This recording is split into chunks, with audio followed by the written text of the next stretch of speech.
Hello, this is Samuel in Hawaii, and the Sweet Embrace is a legendary Maliwan shotgun that is arguably one of the best shotguns in the game. It's not S tier OP, mind you, but it is a workhorse that will help just about any character leveling up, and as part of a proper build, it can even boss reasonably well at high UVH levels. It always spawns with three specific parts.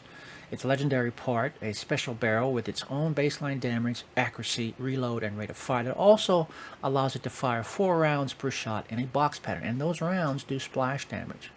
A Maliwan license part, all Sweet Embraces can switch between two elements, and a Jacob's license part, which means all critical hits will ricochet to a nearby enemy. Those three combined make it surprisingly good at mobbing. Okay, it's 150 centimeter or 1.5 meter splash damage radius. Also, make it pretty good against vile enemies, and the base damage and dot damage can be quite high. Like, it's got all of that going for it, and it's probably the easiest gun in the game to farm. We don't have to fight anything. We just need to make it to Moxies in the story and then start feeding money into her tip jar. We can feed 100 or 1,000 cash into the jar, and eventually Moxie will hand us either a cold shoulder AR or a Sweet Embrace shotgun. Now, the odds Moxie will give us one or the other are low. The drop rate is around 4.5 to 5% each time we tip 1,000 cash. If we only tip 100 cash, it's likely 1/10 of that, so don't do that.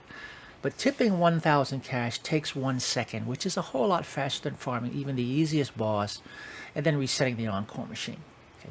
Moxie will also only give us one item or the other, and the odds there also favor the cold shoulder. It's about 5 to 1 against us getting the Sweet Embrace. But again, super fast farm, and selling the cold shoulders more than pay for the cost of the tips. Okay.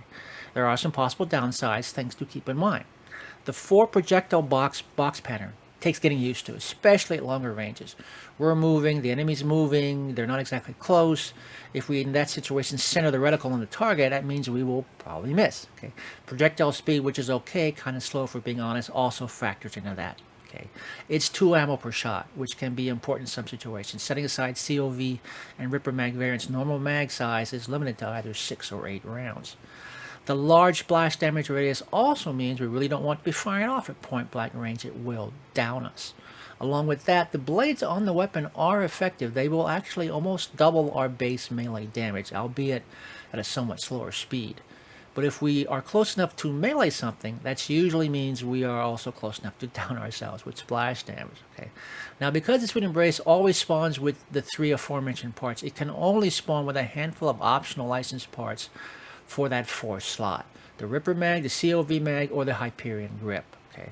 All Ripper mag variants have the synchrotron prefix and charge up before firing full auto, and Ripper mags have larger magazines. The full auto rate of fire, however, is noticeably but only slightly faster than manually pulling the trigger for each shot, and in my experience is not worth the delay caused by the charge mechanic.